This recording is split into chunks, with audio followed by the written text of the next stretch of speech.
Welcome to the Thrive in the Workplace podcast, brought to you by The Wellness Theory in partnership with B1G1 Business for Good. This podcast is all about uplifting organisations to thrive when it comes to all things workplace wellbeing.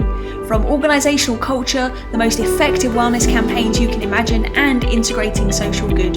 You will find insights, inspiration and information that supports leaders at all levels to implement best practices to improve engagement, performance and vitality within the workforce. We believe that workplaces can and should be healthy and sustainable for both the workforce, the bottom line and the community. And in this podcast, we'll show you how. And just so you know, for every listen this podcast gets, we'll be donating to a life-saving project aligned with the UN 2030 global goals. So thank you for being here and continuing the ripple effect. Without further ado, join us to thrive in the workplace and become a force for good in the world.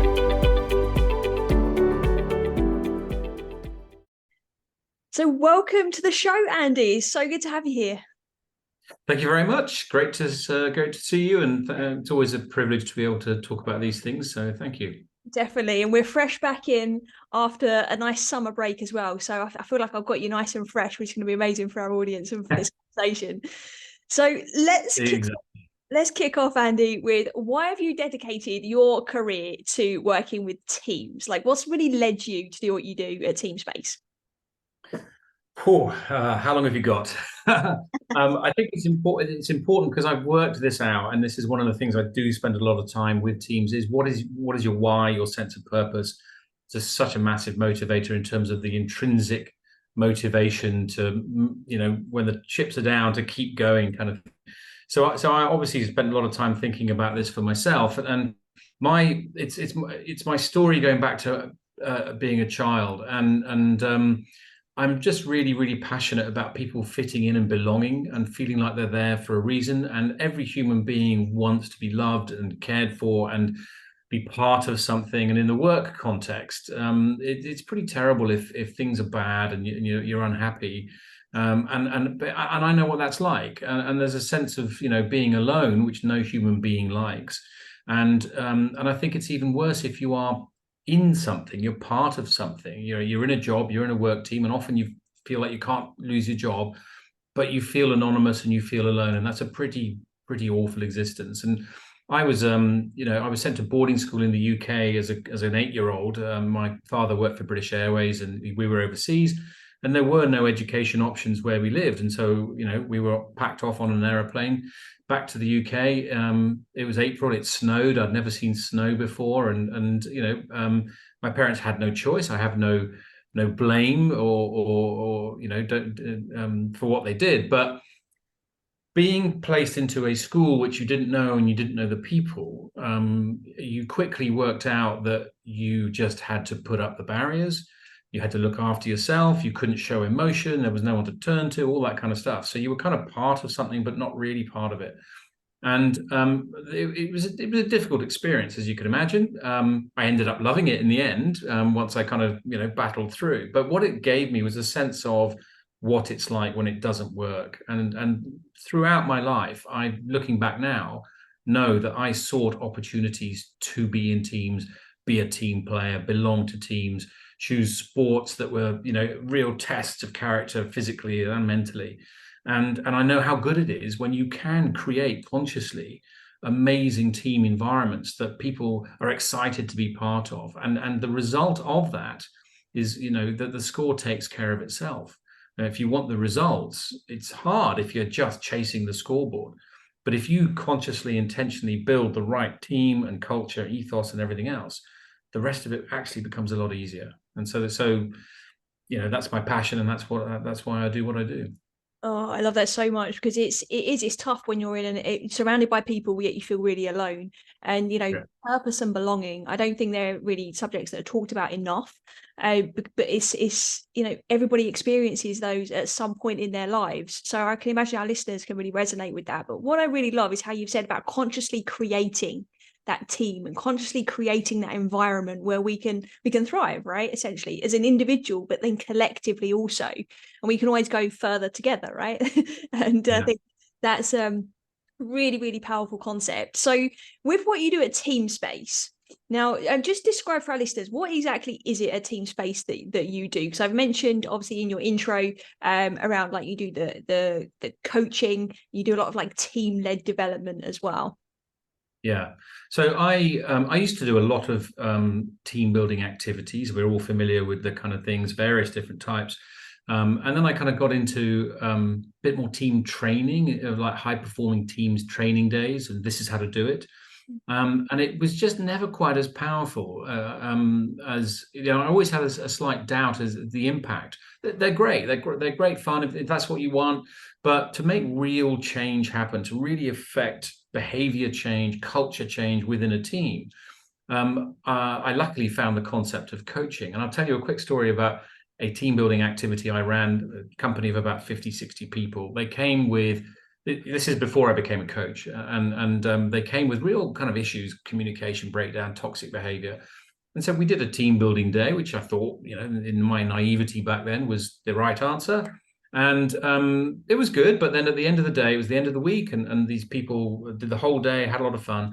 Everyone's leaving the conference room at the end. And I said, have a great weekend, everybody. And I walked out behind these two ladies who I happened to hear talking. One said to the other, you know what, in the end, that was okay. And so I thought, oh, no, great, I'll take that.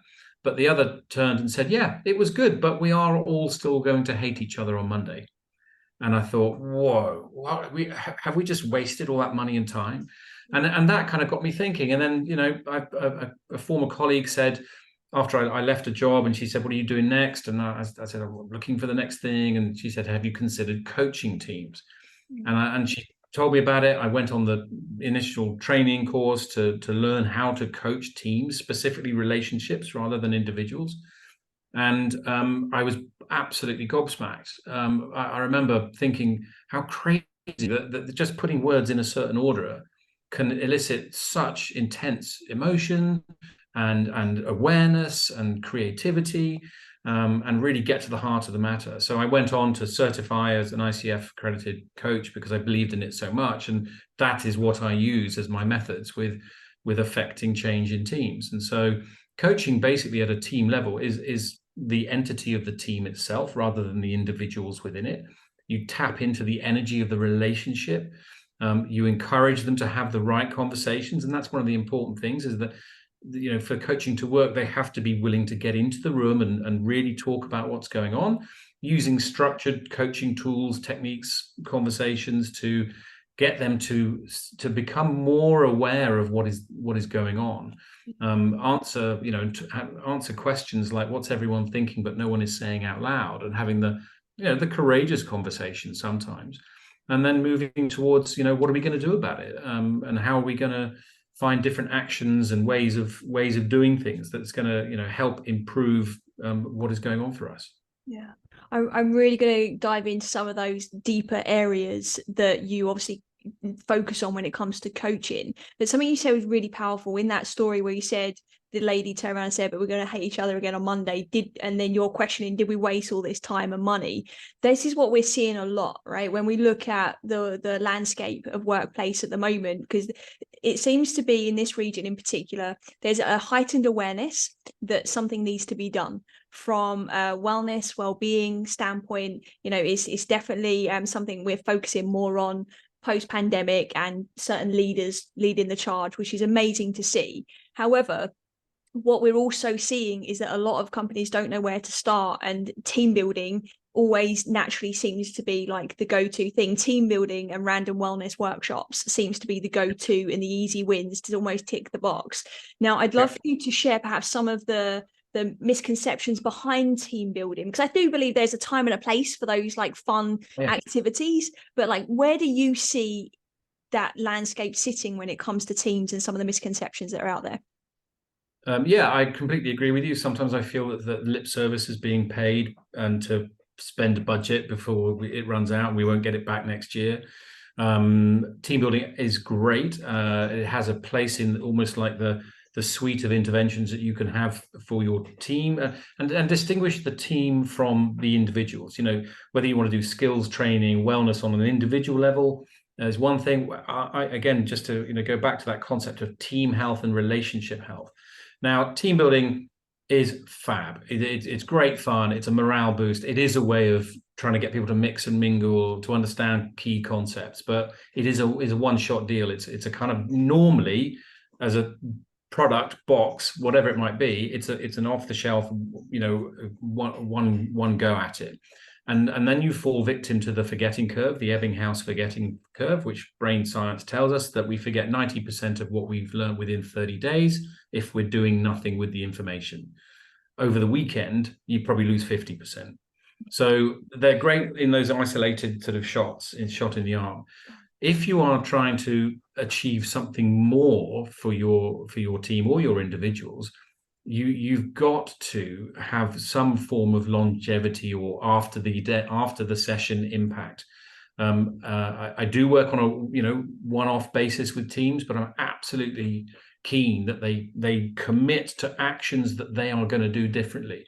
And if it's a one-day deal, then okay, I get it. Sometimes that's all we have time for. But even if they just do 3 things differently, and we follow up and they do it, that's going to make a difference in the longer run.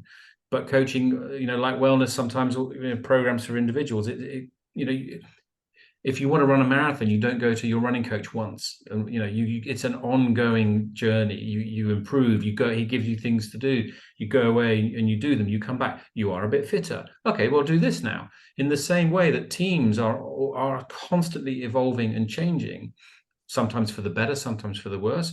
External things get in the way. Oh my goodness, since we last met, this has happened.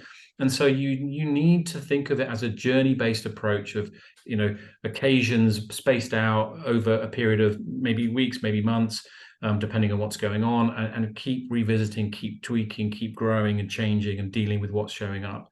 So you need to be serious about that kind of thing when we're talking about behavior, and it's not like you can go to the doctor and get the pills. It's about behavior. It's about human connection and interaction and dealing with everything that needs to be tackled. Yeah, it's about having that long-term scope and long-term thinking about the impacts and the outcomes that you're really looking for, because like you said, I think a lot of people will potentially try and spend the budget and expect a result. So we need to manage expectations as well of ourselves as leaders when we're looking for things for our teams, right? And if we're not, then we're going to be disappointed, right? And it's almost like we just keep chasing our tail, and that doesn't get anyone anywhere if we're looking for lasting change. And I think you as a leader or stakeholder in this aim to be better and grow, it's 2 things really. One is understand the commitment that your team and you need to make. In all of my proposals, I put a page about our partnership. We become partners, right? And I'm going to do my bit, and these are the things that I'm going to do, but I need you to commit to these things. Like, don't cancel the sessions. Everyone needs to be there. Be on time. Half the team's missing. It's not going to work because it's the team entity we're coaching. And also you can talk to your coach about what are the results that we're gonna change here. So and we're talking of 2 scales, the business results, the KPIs, the numbers we're trying to impact, and that, I get it. That's the driving force. But the other scale, which is a little bit harder to measure because it's more emotional, is the feelings. But if we can get the team morale, ethos, behavior, communication, all those things that we're going to work on, if we can improve that, then results are going to be better. So there are ways of doing that. I mean, mostly through surveys, and I use surveys, and they are subjective, but at least they're better than nothing. And getting your people to tell you anonymously, sometimes if you need to, how they see things, how are they feeling, what's their impression of the team's health, and then you do that before you start. And I use that as part of my assessment anyway, so I know what's going on as best I can. And then you can, redo that later on and see if you've had a change. So measurability is possible, and that's important as well. 100%. And having those surveys and that data as a foundation to then go deeper into conversations gives you the perfect springboard to do so. You mentioned earlier about what is everybody thinking but nobody is saying. I think that is such an important topic, because everybody's walking around, with their own version of events all of the time. So no wonder there happens to be conflict and miscommunication, which leads to other consequences for a business.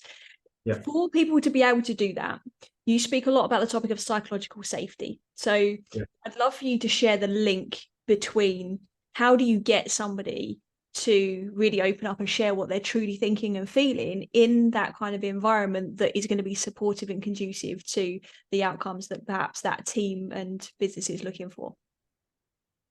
Yeah, this is a huge question. So how do we get people opening up? Is that the and if you could define psychological safety as part of that, because that's such a buzzword that people are using, but I'm not sure everybody really understands.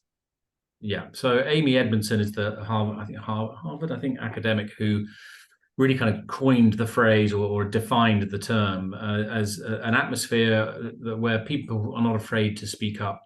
They can admit failures, weaknesses, they don't understand things, they're scared or worried, safe in the knowledge that they will not be ridiculed, punished, or made fun of by the rest of the team. There's no consequence to just saying what you think and feel.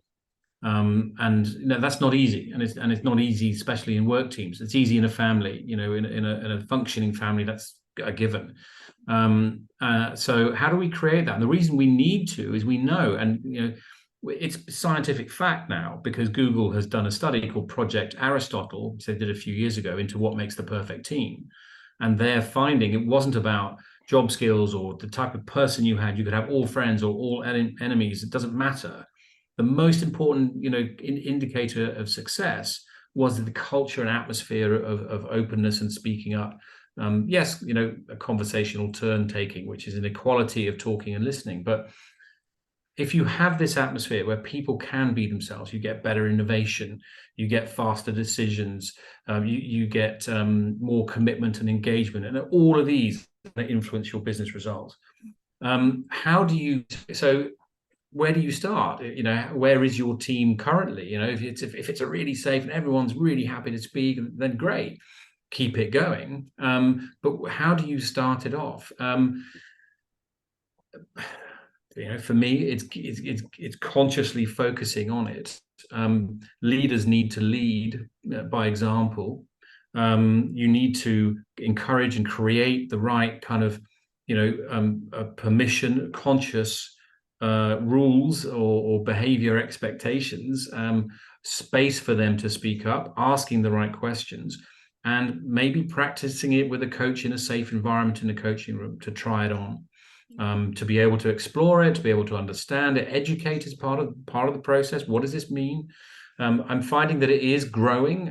When I talk about it with teams for the first time, and I say, how many of you have heard the term? Typically it used to be 1, 2. I was in the room this week, 18 people. I had one hand go up. That's now quite rare. It used to be 1 or 2 hands, maybe 10, 20%. Now it's maybe 30, 40%. So the awareness is coming.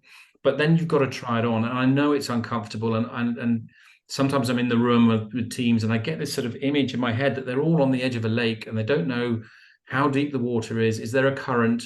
Is there a crocodile or a hidden obstacle? We're not sure. It's all a bit scary. And you just, as a coach, one of your jobs is to just encourage and open the door and just try and tip them over the edge. And in coaching speak, we have a concept called edge behavior, and it literally is like a mountain with an edge at the top. And we face edges all day, like, I'm hungry, what shall I have for lunch? The big ones, like, should we move the head office to Saudi Arabia? Wow, that's a massive edge.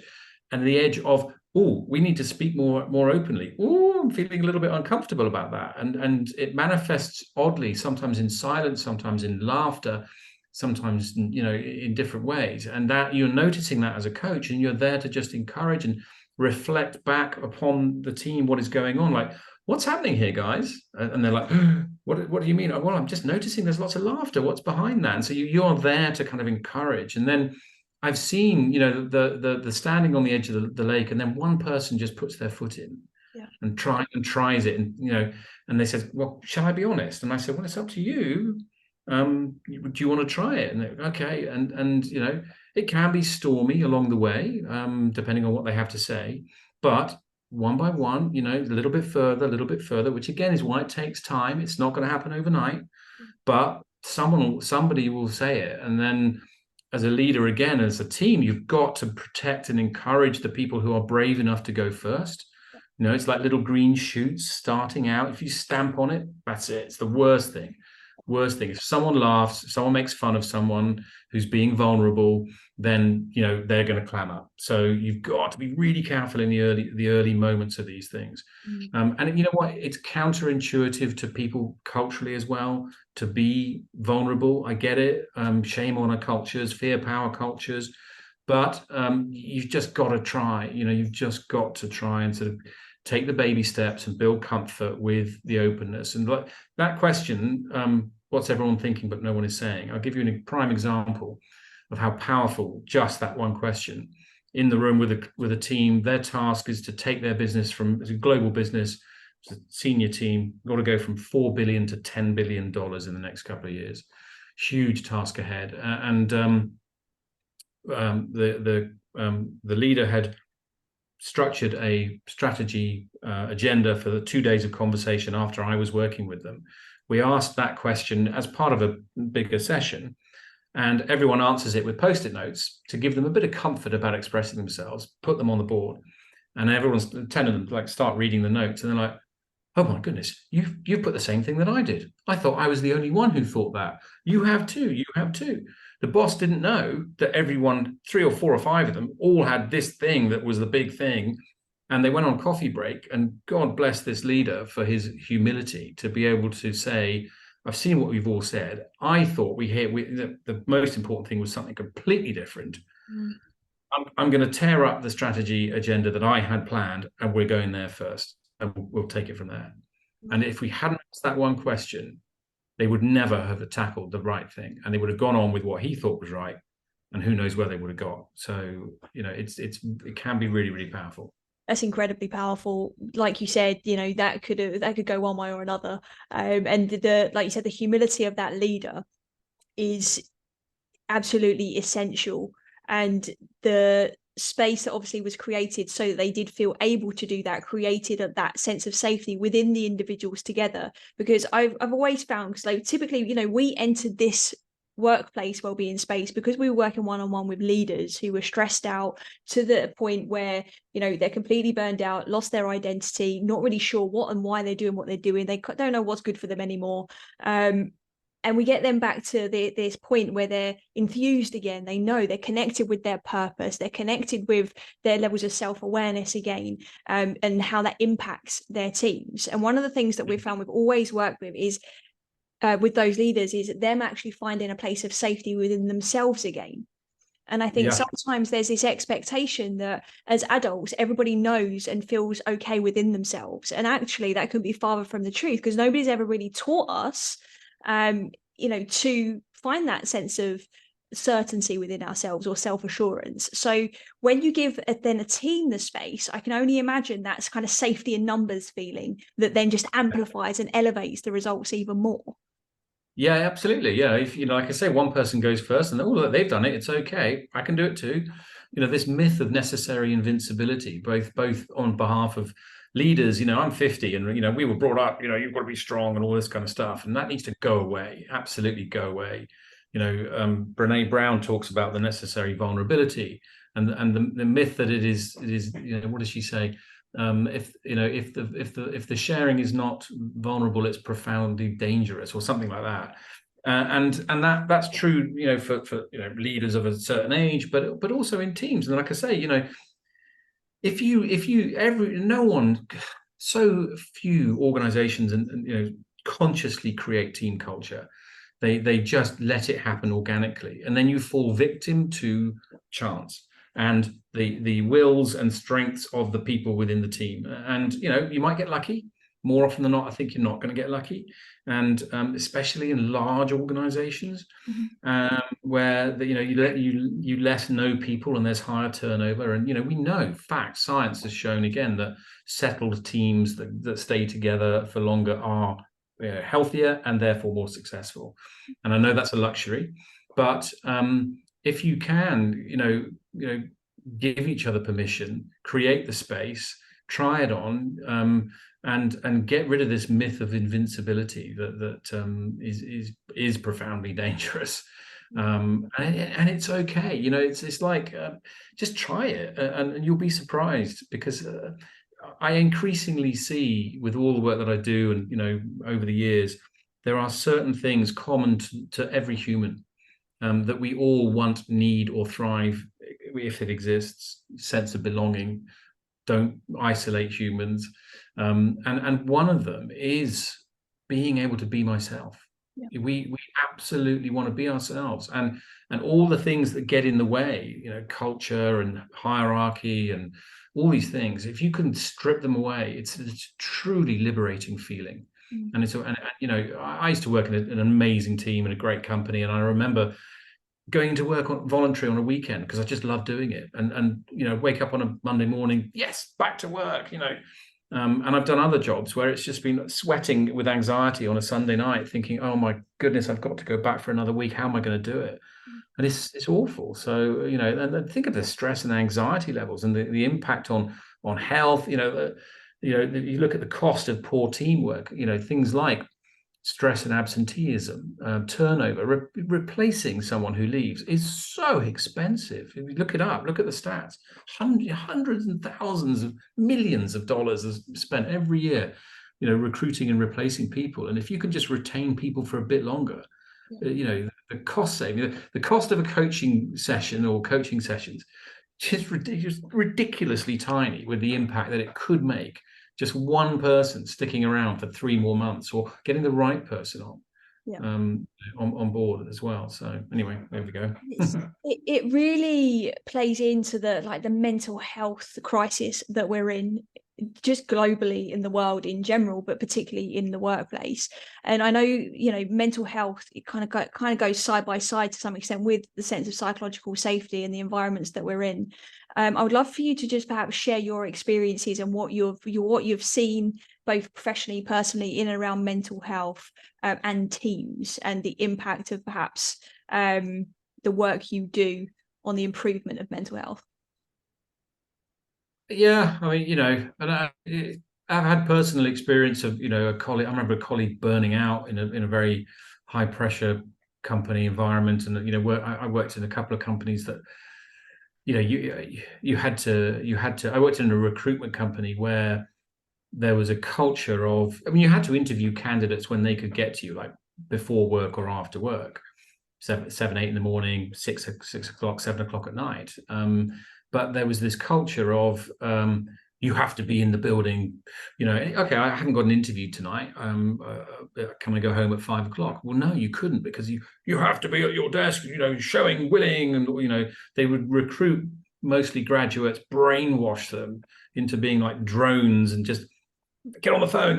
Now, I get it. It's a sales role. Yes, you need to be making so many phone calls, but people were stressed, and you'd sneak out at 6 o'clock at night, leaving your computer on with your jacket on the back of your chair, so it looked like you were maybe doing an interview somewhere in the building, and run down the stairs before anyone saw you leave, and it was just appalling. They became successful and they made money, but it was the churn of these people going through this sort of. There's like a sheep dip of people coming in and out of the doors, so I've had my own personal experiences of this, and the work that I do is very absolutely linked to the personal mental health space, and I it's lovely when I hear from people later on. A guy on LinkedIn tagged me yesterday and just said, God, I was in this amazing session. I learned so much, and it wasn't just about us as a team. He was resonating with his personal life, with how it would help him, elsewhere outside of the workplace. And sometimes the work around awareness is really, really important. And I know you might know the scientific term for this, but I call it the pink Ferrari syndrome. You drive, let's say you're driving around town and you're driving along, and then one day you're like, oh my goodness, look at that, there's a pink Ferrari. Oh wow, I've never seen a pink Ferrari before. And before you know it, as you know, in the days to come, you're seeing pink Ferraris everywhere. They're all over the shop. As soon as you raise awareness about these topics, and you kind of talk about mental health or psychological safety and get people talking within a team, we should think about this stuff. That boom, boom, boom. The consciousness of the brain, of flicking it to the front of the brain, it'll see it more frequently now. Fact is, the pink Ferraris have always been driving around. You just hadn't seen them. Yeah. And so that's a vital part of the process of getting people comfortable with being themselves. Yeah, and that in itself is so powerful. The take it back to your professional example there for you, like in that kind of sales type role, and there'll be people listening to this that are working perhaps in those dynamics or leading teams in those dynamics, and instilling that sense of guilt and resentment in your teams is only ever going to backfire, because your teams are coming into the workplace feeling completely contracted. They're not going to be able to show up and deliver the quality of sales. Like you said, their company's been successful, but at what cost? And that's when it's important to look beyond the bottom line and see actually that when you elevate your team, your bottom line will actually increase even more. So they could have been even more successful if they'd actually treated the team better. Yeah. I mean, I remember being tired, being unsure of what to do, who do I ask? Not really, being under so much pressure of sales targets, financial targets, all these things, you hesitated, you don't want to put a foot wrong. My contribution and engagement was way lower than it possibly could have been if they had done it differently and focused on purpose. And, this is why we're not, Margaret Heffernan, I have a little radio clip from an interview that she gave. She's a CEO herself. She's a business coach, coaches business leaders. Great TED talk about super chickens. Look it up. And she said, I talk to CEOs and I say, what's the driving force here? And they say $20 billion by this date. And she goes, what on earth makes you think that everyone's going to give it their all to hit a revenue target? You've got to talk to something much deeper inside than that. You've got to talk to them about something that's going to make a difference every day for them to be able to do their best and be the best that they possibly can. And it's so true. If you can, revenue is a result. A lot of the KPIs that are important are results. They are extrinsic motivations. And if you can create the right atmosphere, conditions, clarity, you don't all have to love each other. You don't even have to be friends. You just have to have respect and trust. And, people, what's trust is reliability. I know you're going to do what you say you're going to do. And if you get people to focus on, the real why we're doing this, and it's pretty simple. Every human being, in the workplace, we don't have psychopaths and sociopaths and people like that mostly. And so when we're all normal human beings, we're all the same. We are all community group-minded animals. And once we are in and committed, we're part of something, we feel part of something, we want to help. We want to make our people feel good. That's a massive motivator. So it's all about what's the good what you are doing in the world. What is the good that you're doing? How are you benefiting other people's lives? And so in recruitment, you shouldn't have been talking about get this target, hit this target. It should be about, wow, we're giving someone one of the opportunities of their lifetime. This might be the best thing that's going to make them really happy, that might give them enough money to buy the first house and double, et cetera, et cetera. I mean, there's so many stories that you could extrapolate from there. And that should have been the motivation. And I was guilty of not telling a candidate that he had an interview request, because I had him on final interview and he was going to say yes to that job, and they were going to offer him the job, and I was going to get paid the commission the next month. And suddenly I got an interview request from another company who'd had his CV and hadn't called me. And then I didn't tell him about the interview because I thought that's going to prolong the process and I may not get the commission. Yeah. Who am I? Who am I to make that decision? That might have been the best job for that guy. Yeah. And so, in the long run, it's much better to have that purpose-based approach. 100%. And the awareness piece has to go with it. To your point about the guy in the workshop that you mentioned that tagged you on LinkedIn this week, like, you have to have enough awareness about the people around you and that good that you want to do and what's motivating them in order to be able to really help that individual thrive in all areas of their life so they can bring their best selves to the workplace as well. Yeah. It's critical. So listen, you've touched on so many things already, but I'd love for you to perhaps share some of the more unique challenges you've noticed when it comes to the cultural differences in this region and some of the challenges you might have seen both at an organizational and employee level. Yeah.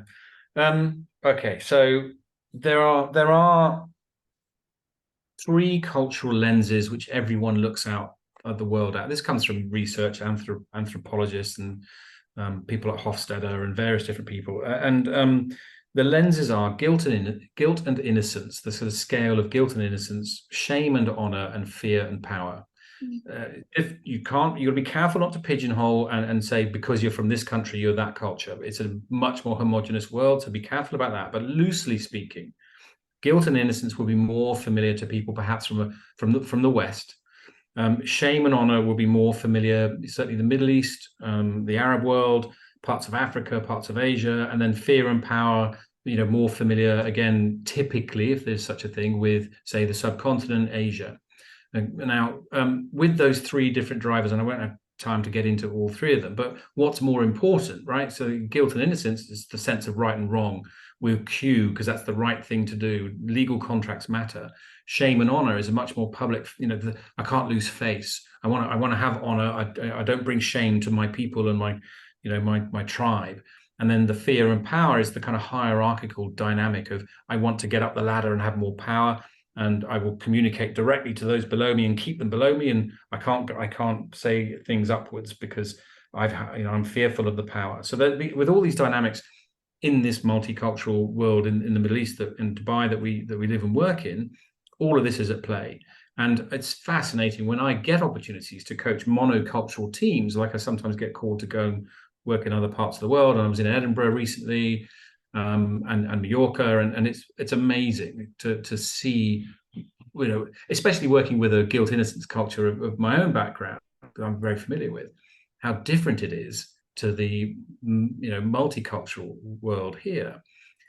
Now, one of the key things is psychological safety and the comfort with speaking up. Now, I believe that is a Western philosophy, and it comes certainly. Coaching has come out of the West.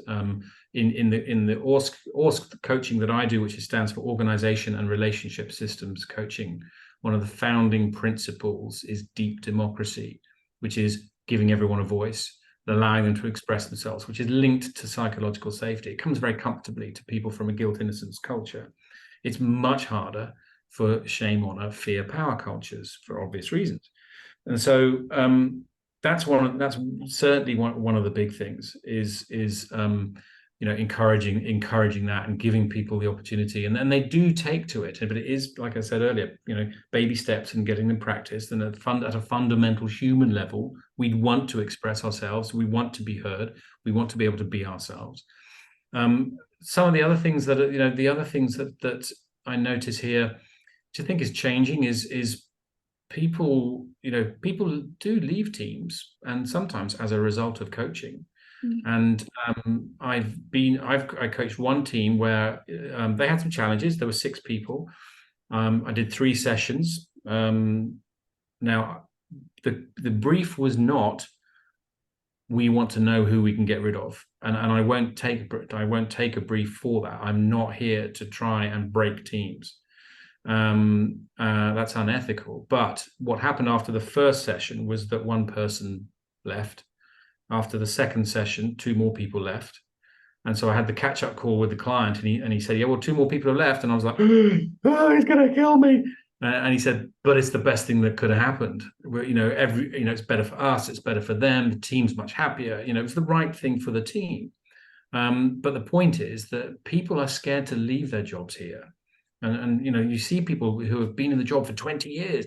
Well, back home in the UK, people leave 2 to 5 years. 5 years is a good time. And I think it's I need the visa. I can't risk being unemployed. I'm scared. Can I get employed? Maybe they've been bullied into staying. Fear, power is being used in the wrong way. But that's certainly another thing there. But it is changing now. There is, you can, and this is what's so great about these new rules that are coming in about, a form of unemployment pay and longer grace periods and things like that. So that will only encourage more freedom to move around and say, you know what, I don't like it here. This culture doesn't suit me. I'll go and get another job. But yeah, mostly that power culture dynamic is the biggest thing that you notice here. That's a really interesting insight. And I think there's a lack of education in and around it, particularly for workplaces in general, but for leaders. I mean, when I first came here in 2013, it looks very different now to what it did then. There's even more cultures in play, and it seems like everything's got hungrier when it comes to business, and things are moving even faster with technology. And I think there's been some perhaps overlooking of how these different cultures gel and then what adaptations need to be made. I love the region and how inspiring it is and how fast moving it is. But I think sometimes it can go a bit too fast for what we can keep up with. And I think education around this is going to be really important. So if anyone listening to this wants to learn more about those cultural lenses you've described, what kind of resources would you point them toward? I learned all about that from a great guy called Marco Blankenberg. He's a legend actually, and in the intercultural space. His company is called Knowledge Works, which is Knowledge Works with an X on the end. Marco Blankenberg. So he's great. He's got lots of material, blogs and things like that. And that's really where I took most of my inspiration from, to be honest, with regard to the cultural intelligence work. There's a lot of more kind of in-depth academic stuff, but not everyone needs to get into that. Yeah, exactly. There's already a lot of information out there. You just need the nuts and bolts that's going to really help you drive that needle and make a difference, right? So, yeah. Andy, tell us a little bit more about what people could expect if they come to work with you at Teamspace. You've got loads of great insights in your book, Getting Teamwork Right. So that is always a really good place to start. You can see it just over Andy's right shoulder there. And I think it's well worth a read for anybody listening. But if somebody wants to take it further and they're really serious about making change in their teams, what can they expect from you at Teamspace? So the first thing is to identify, do you need a coach? Is a team coach what you need? I'm happy to talk to people, find out. The kind of clients that I work with, the kind of teams that I work with, I call the ABC of teams. Ambitious teams, like that company of 4 billion to 10 billion. That's a massive ambition. How on earth are we going to do that? B is broken teams. Like we're all still going to hate each other on Monday teams. And there's all sorts of things that can be going wrong. For lots of different reasons. But if you're feeling, pain, stress, anxiety, lack of clarity, toxic communication, politics, blame, all, that's dangerous. And sometimes you're so stuck in the problem, it's very difficult to work it out yourself. And you're maybe on a cycle of repetitive, reciprocal bad behavior, which just needs to be interrupted. And you don't know how to do it. You need help. And then the C is teams going through change, and change is inherently difficult for human animals and human beings. We don't like it. And so, you can get some guidance through what is going on for you. Change of location, leadership, membership, mergers, strategic direction, new products, all sorts of different types of change. And so if you're thinking that, one of those is going on for you, then have a conversation with me or anyone like me. Do an assessment. You don't have to commit to a full journey. We can just start with an assessment. We do surveys, interviews, stakeholder interviews, team meetings, and you should, as a proper coach, should be doing that anyway as part of their practice, because you can't coach until you know what's going on. So through that process, then at least you get a bit of measurable data and say, this is what your team's saying about itself. 6 out of 10 here, 5 out of 10 there, on topics like communication, collaboration, psychological safety, all these different things, levels of trust. And then you can work out what you're going to do. So I'm looking out for, it is a coachable situation. Yes, you are A, B, or C, or 2 or 3. This is the stuff I can help you with, or you know what, I started coaching a team recently. We booked 6 sessions. I did 2 of them, 2 half days, and I realized that they didn't need coaching anymore. They were, it'd been useful just as a check-in to do 2, but there was nothing wrong. They were getting on with their goals. They weren't going through change. It's like, you guys don't need me. And so I said, I think you're good. I suggest we stop. So we stopped. So you need the coachable situation. You need everyone. If then you say, right, we're going to do coaching, the whole intact team needs to get into the room. Again, I've turned down coaching with 2 individuals who are absolutely their relationship within a team of 10 had completely broken down, and it was rippling around the whole team. And so I was called in to help with that relationship. And one of the individuals was, through gritted teeth and with a bit of fear, willing to get in the room with me and the other. The other one flatly refused. I will not get into a room with X. And I had to go back to the stakeholder and say, this is what I'm being told. This person will not be coached. And I said to them, you realize that, your job may be on the line. I'd rather lose my job. Okay, that's your choice. And so I can't coach that. So if you've got a situation and you're willing to enter into the process and get everyone talking, then coaching is for you. Yeah, amazing.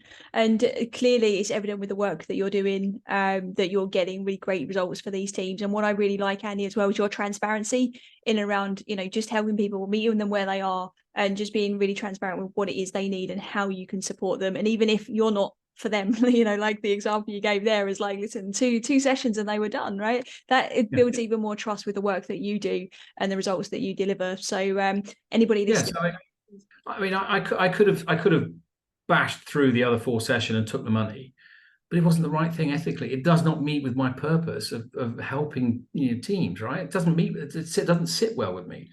And what happened because of that, the trust equity that I built with that company through the honesty meant that not only did they repurpose the budget anyway to spend on other teams, but they've referred me to other companies.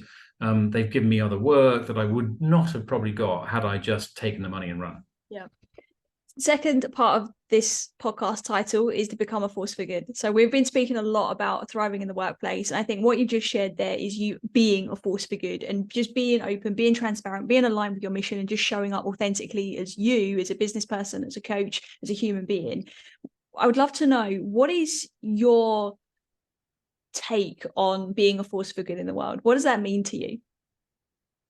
Well, it goes back to that, what we started with, my sense of purpose. I am driven by not wanting people to have to exist in an environment where they are basically unhappy and stressed. It is dangerous and damaging, and it's a horrible place to be because I've been in it. I know what that is like. And I have a fundamental belief that human beings deserve to belong. And if we can create that, if people want to be there, they're going to do better work. They're going to be happier. From there, you can talk about the impacts of on the National Health Service in the UK, for example, of people being happier and so on and so on. But I also am a parent. I have 2 children. And if I can do my bit, and I can't change the world overnight, but what I can do is like the butterfly chaos theory effect. If I can just put a couple of drops into a couple of teams, and help them, you never know where that might lead. And the world is going to be an increasingly harder place, right, in the next decades to come. And my poor children, are going to grow up into that. And we rent this earth off our children, and so I believe that if I can do my bit, I can sleep better at night, knowing that I'm making people's lives better, making people happier, and as a direct result of that, I do think there's a karma impact effect on the world as a whole, and my kids just might be okay. Absolutely. Andy, this podcast is all about continuing that beautiful butterfly effect that you've just described. So for every listen this podcast gets, there's a donation made towards one of the 2030 global goals for your kids and everybody else's kids out there, and for us retiring into the future. we want to really make a difference in any small way that we can. So you've chosen to support, off the back of coming on the show today, the goal of quality education. Why is that such an important goal for you? Oh, but it's just, linked to what I do. I educate as part of my job, and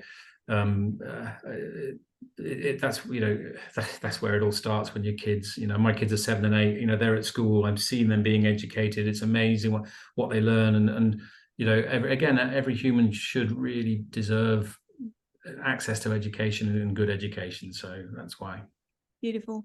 Amazing. Andy, is there anything else that our listeners need to know before we say our goodbyes today? Where they can reach me? Tell us. Theteamspace.com, www.theteamspace.com, or look me up on LinkedIn. Just type in Andy Fieldhouse. I should come up. I'm a fairly rare surname. Yeah, we'll make sure all the links are in the show notes as well. 100%. Thank you. Thank you so much for joining us, Andy. It's been a pleasure. Thank you. Today's episode was hosted by myself, Charlotte Stebbing-Mills, the co-founder of The Wellness Theory. If you enjoyed this episode, please do subscribe and share with someone who may benefit, and be part of our mission to help people realise when they're healthy and well, they can be a force for good in the world. I just wanted to share some more about our partner, B1G1. B1G1 is a global movement that enables businesses to incorporate effective impact creation into their everyday activities in a simple and powerful way. Through B1G1, businesses can choose from a wide range of verified projects around the world and integrate these impacts into their business operations. The core concept of B1G1 is that every business transaction or interaction can be directly linked to making a positive impact in our world, whether it's providing access to clean water, supporting education, planting trees, or addressing social issues. B1G1 enables businesses of all types to make a real difference. To find out more about them, visit their website at b1g1.com. Until next time, be well, mean well, and make a difference that lasts. See you in the next episode.